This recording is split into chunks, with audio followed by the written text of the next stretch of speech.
Hi everyone, what is up and welcome to the Theatre Lounge. Welcome back to everyone who's been here before and a massive welcome to everyone who's here for the first time. Here at the Theatre Lounge, I talk about theatre because I love this industry so much, but I also give my top tips when it comes to auditions, colleges, and everything that comes with it to help you get into this industry ready. I upload videos twice a week, every Tuesday and every Friday, so if you are a theatre lover, make sure that you hit that subscribe button and also that notification bell to get notified as soon as my videos go live.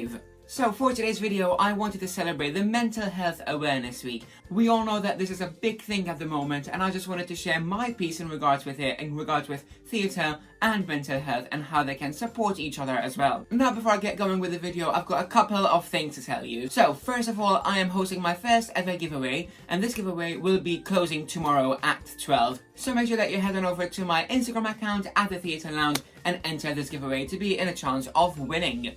I will put the direct link to the post down below as well in the description box so you can easily find it. And the other thing I wanted to say is that I am not a specialist with mental health and I'm not a psychologist or anything like that. So this is just my personal experience and why I think theatre can be useful for mental health issues. I will be talking about various things in this video, so I will break it down to you as we're going along so that you can follow easily. But now let's get going, and first of all I would like to talk to you about my personal journey.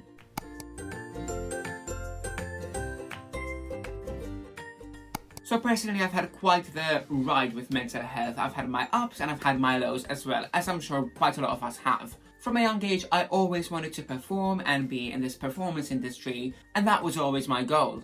I always felt that with singing and dancing, I can express myself more than I can with words or any other activities. When I first joined my dance classes and my singing classes and all the acting workshops I did, I felt like I belonged. Like for the first time in my life, I felt like that was a space for me to express myself and be myself. And so I carried on dancing, I carried on singing, I started taking piano lessons, I started more acting workshops, and I just carried on with this industry. Obviously, going forwards, this had some impact on my life. Not so much in the early years, but when it got to later, like around 12 years old, and I started secondary school, I went to an all-boys school, and this had a massive effect. Unfortunately, back in the days, which is not that long ago, it's only 10 years ago, where I come from, there was a stigma with performing and being a guy. I felt like I didn't belong in school. I only had a couple of friends, and obviously that was a bit hurtful. I was always the type of person that I will say to everyone that I am a singer and I am a dancer because it is what I loved doing. So first thing I did when I started secondary school and they asked us what are your hobbies and stuff, I was honest. And obviously my teachers got to know, my head teachers got to know, and this was great. I was like, oh wow, I can share this and I'm fine with it. And then as the years went by and we had more activities in school and everything, I was always chosen to perform something in school. And I used to get excited about this because, as I said, I do love performing. It gives me that freedom. But when I did it in school, sometimes it just was a bit different to wherever else I did it. I would just see other students which were in my class, who were my friends, well, supposed to be my friends, like giggling, laughing at me, and that was hurtful. I didn't have the years that I thought I was going to have in school, and not when it comes to academics and stuff, but when it comes to the life. It was harder than I thought. It had that impact on me where I was like, do I want to keep doing this? Do I want to keep putting myself through all of this and feeling like I don't belong and that I'm doing something wrong? But thankfully, somehow, I always had that fire within me that I was like, I will not back down to what anyone else says. I am me and I am me for a reason. I was meant to be performing. This is my call and this is what I want to do. So I never let any of them voices get to me. Yes, sometimes they did get to me at the time, but in regards to the whole situation and my whole career, I was like, I will not back down. And don't get me wrong, it was really difficult going through secondary school with having just a couple of friends. Like going out to the schoolyard during our break and everything and seeing everyone like either playing some sport or like discussing something over there or doing something over there. And it would just be me and a couple of friends that were like secluded from everyone. We would be just away from everything else. Yeah, that was hard.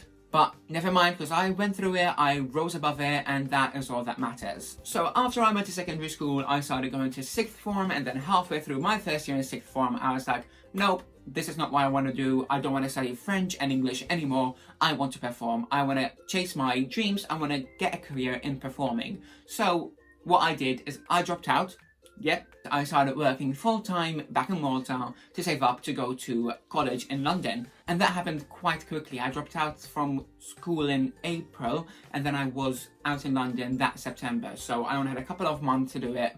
And yeah, thank God that I chased my dream and I said, no, I'm not taking it anymore. I'm gonna do this. And I got to college, and this was like my dream come true at the time. I was like, oh my God, I'm living in London, I'm studying musical theatre, I'm doing what I always wanted to do, and that was just incredible. I absolutely loved it. I was dancing every day, I was singing every day, I was making friends within the same industry. For the first time in what I would say forever, I was finding like other boys who were doing the same thing as me, so I felt like I belonged again. It was something I couldn't explain at the time. I was really happy at college. College just made me grow in a different way, like not just as a performer, but also as a person who formed me to who I am today. But going through college obviously has its ups and downs as well. Firstly, as I said, I was very motivated, I was very driven, and I wanted to pursue my career, and I did that. So that gave me a huge boost. But there came other things with it. Before coming up to college, I knew that I was going to be busy, I knew that it was going to be a lot of hard work, but somehow I think I still underestimated that. It was quite overwhelming for me.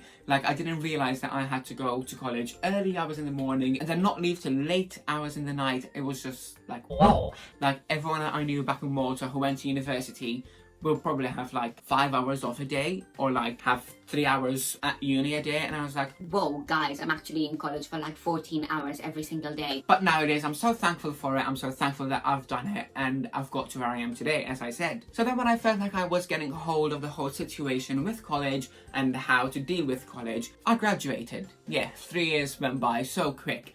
And then I was actually in the industry where I always wanted to be. And I was like, whoa, here we go. My first ever audition. Went in, I thought I smashed it. I got a no. Fine, don't worry. But yeah, I didn't get my first audition, and that is absolutely fine. I went to more auditions, I kept on auditioning. A month passed, a month and a half, 2 months, 4 months, 5 months, and then I finally got my first job after 5 months. But them 5 months were a roller coaster, I'm not gonna lie. Like, going to the audition and feeling like, oh, I've done really well, I might have got this one today. Turning around, finishing your dance routine, and they say, we want to keep these numbers and your number is not called out. I instantly felt like another one that I didn't get. And I'm a person who I would see the whole entire situation, not just the audition. If I had to start queuing in the morning at 7 a.m. and my audition was not till 9:30 or even later sometimes, at the time where I hear the no, I would be like, God, that's so much time of the day that it wasn't fruitful. Never mind, like, I got a no, I got another no, I got multiple no's, and finally I got the yes. But that time of the no's was weird, because I had something saying no, and that could feel like you're not good enough. But then I also knew that after the audition, the next day, I probably had another one, and another one, and another one, and they kept coming, the auditions kept coming in. So I was like, I can't let myself get down from a no, because if I'm gonna be down now, I'm gonna be even worse for the next audition. And what if I get a no then? Like, what's gonna happen to the third one? Like, I'm just gonna keep knocking myself down.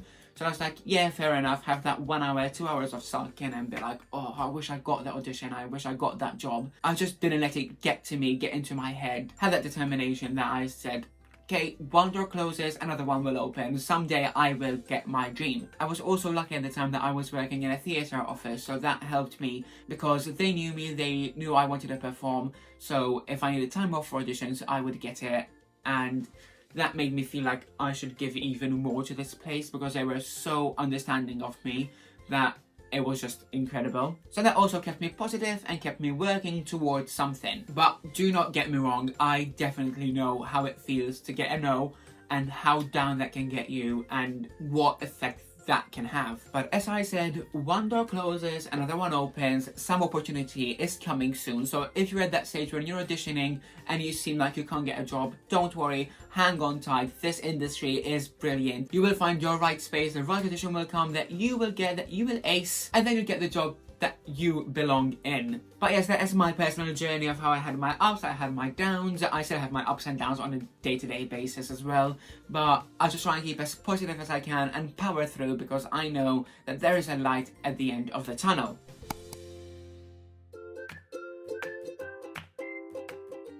Right, so enough about me now, and I just want to talk about how theatre can help. So as I said, first of all, I think theatre can help with expressing feelings that you can't really express with anything else. There are quite a lot of pros when it comes to theatre, in my opinion, so I'm just going to share some of them. So first of all, you are in a team. That is a massive thing. You have peers around you, you have people who are doing the same thing as you, they are supporting you, they are rooting for you, and that's going to help you build stronger relationships, have more friends, have a bigger circle in the industry, and that is really good to keep you mentally healthy because you have communication on a day-to-day basis and you're doing something you love at the same time. I also think of theatre at sometimes like it's a way of escapism. Like I feel like when you're in a show and you're becoming someone else, it's like leaving your life behind, and for that time you're like, I'm a new person, I'm a different person, and that for me I think is really good that we can as actors do that. I think it takes a lot of courage to be the type of person that walks into work and you're like, okay, all my troubles are out the door, I'm now at work, I am a different person, and us actors have that to be thankful for. When you are transforming into a different character, you're not just a character, you're a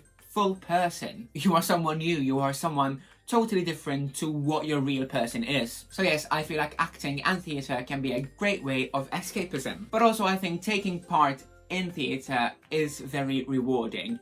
As actors, we can make people feel feelings that they don't really feel before. When you invest into a character and you understand that character truly, you are going on a ride in the show. The character starts here, but it doesn't end here. The character always develops during the journey, and that is taking the audience along with you. The audience gets so invested into the story and they believe that we are real people. The characters that we're playing are real people. And as an actor, that is such a great thing to hear. When you hear that an audience member has followed your whole journey and your emotions have moved them. As I said, that theatre can be a way of escapism for us actors.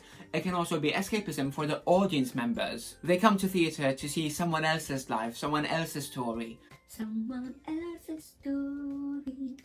Sorry, I couldn't help it. Yes, they come to see theatre to go on an emotional ride, like invest in someone, invest in their character, and that is really rewarding for us actors. And also, as an audience member, I'm always like, whoa, that could happen to a real person. That is something that probably has happened to people. Right, so a quick side note before we carry on, I just wanted to let you know about my giveaway. So in this giveaway, I am giving away some things that I can't live without, like my to-do list journal, like my other journals, and some coloured pens to brighten your day, write notes with, a candle as well, and some other little bit. To enter, all you have to do is go into my Instagram account at the Theatre Lounge and then like the post of the giveaway. Make sure that you're following me and also tag one person in the comments below. The entries close tomorrow at 12 o'clock and I will be announcing the winner at 4 o'clock British time tomorrow, so make sure that you enter as soon as you can. So for my last little bit in today's video, I wanted to talk about some musicals that do promote mental health. There's quite a lot of shows that mention mental health issues, but I'm just going to mention just a couple of them just to let you know that this is a real thing in the industry as well.